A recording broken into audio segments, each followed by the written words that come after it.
After we've completed the systematic review process within Summary, we can begin to finalize our review.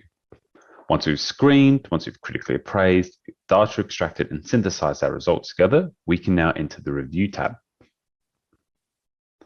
By entering the Review tab, you can again see that this is very much like the protocol builder. Each of these are fully editable Word boxes where you can change the information that is being presented to you.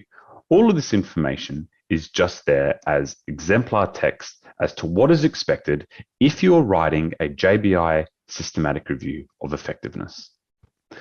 Again, we have these yellow boxes that serve purely as examples of what should be going here.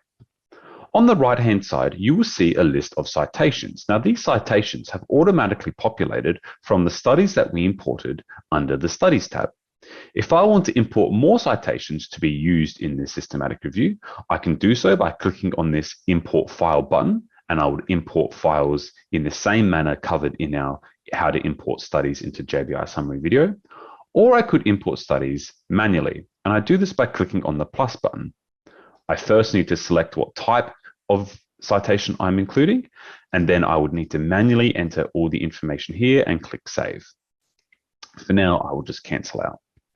If I'm ready to cite a piece of information, for example, let's just go to my introduction.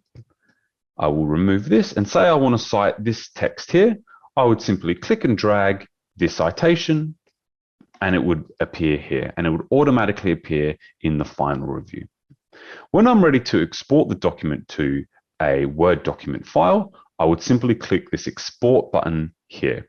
This would export everything that we've done in the systematic review process so far. It'll export the review, it'll export all your appendices, it'll export your Prisma flow diagram.